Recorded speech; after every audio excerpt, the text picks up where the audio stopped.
What's up, guys, and welcome back to Beyond the Void Horror Podcast. My name is Alex, and today we're going to be talking about the new TV series on Shudder, Episode 1 of Creepshow.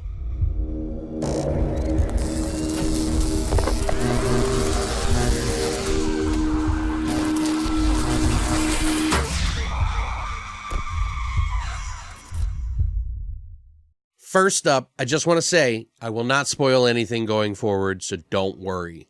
Creepshow is finally out, and it's on Shudder right now. If you guys don't know what Shudder is, it's a streaming service, much like Netflix, but for horror fans. Creepshow was a couple of anthology movies back in the day that I actually really liked. I even liked the second one as well. And now they've turned it into a TV show to give it that sort of comic book aesthetic feel like they did in the originals.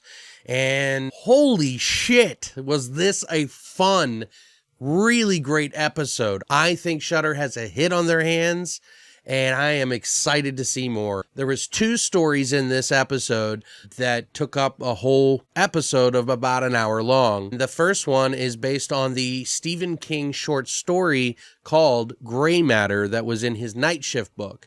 And the second one is called House of the Head. Both of these are actually really great storytelling. If you've ever watched any of the Creepshow stuff before on the movies, the anthologies, then you know that a lot of these stories don't really have a reason as to why these things happen. They just are just little glimpses into this world of crazy stuff that happens. And honestly, I am so glad to be back in it.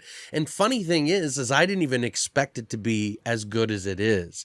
I was like kind of hesitant, not that excited, but I figured, I saw a couple people talking about it online. I wanted to watch it last night when it came out on the 26th, but only was able to watch it this morning, and holy crap did it wake me up. The first story, Gray Matter, surrounds around a boy and his father and touches upon a few things that might throw you off the scent a little bit. But the interesting thing here is you've got Tobin Bell, Adrienne Barbeau, Giancarlo Esposito from Breaking Bad as some of the main stars in this movie.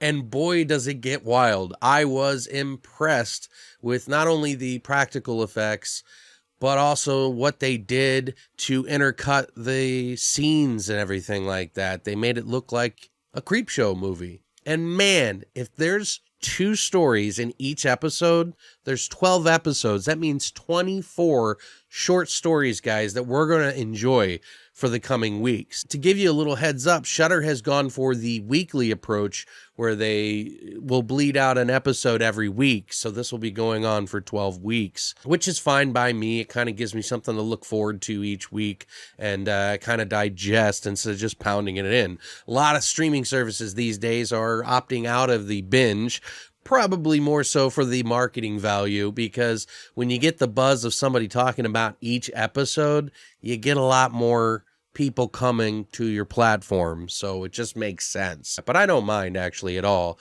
I've been a member of Shudder for years. I think we've been for almost 3 years now. But Creepshow, I really feel, is going to be the one show that is going to pull people in if you're a horror fan. Especially around Halloween. But yeah, the first story of Gray Matter was really cool. I enjoyed it. You just need to see it for yourself. But me and what I like, I was absolutely delighted about it. There was so many nods to Stephen King in this show that were just a nice little Easter egg to make you watch it again and again. Fans always love that kind of thing. It just is a nostalgia overload sometimes. The first story, probably my favorite of the 2, but don't knock the second one, The House of the Head, because it actually is a very interesting story. And some of the techniques that they do in that story surrounding a girl and her dollhouse are really awesome. Dollhouses are always been a little creepy anyway for me, but what they did with this was really fun and just it's kind of tense, and I really enjoyed it. Like, I'm just kind of happy with both of these stories. My taste may differ from everybody else, but I honestly think the quality of this show is way better than I ever expected. I watched the trailer, and like I said, I wasn't all that impressed. And then I watched this episode, and I'm paying my penance forward to all of you guys. So if you haven't watched it yet, I highly urge you to check it out. I do not get any support from Shudder, by the way, just to clarify on that. Something to look forward to if you're looking for a new show, especially for Halloween. Highly recommend Creepshow. I would give this episode a 9 out of 10. Like, it was fun.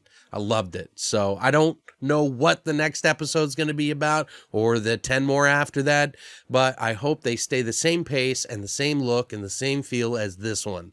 So check it out. Did you watch Creepshow episode 1? Sound off in the comments below if you saw it, enjoyed it, didn't like it. Let me know how you feel. Also, if you can, please subscribe to the show here at Beyond the Void Horror Podcast. We do all kinds of stuff, and give it a like and a share if you really want. But I would love to hear from you in the comments section down below. And as always, long live the Void.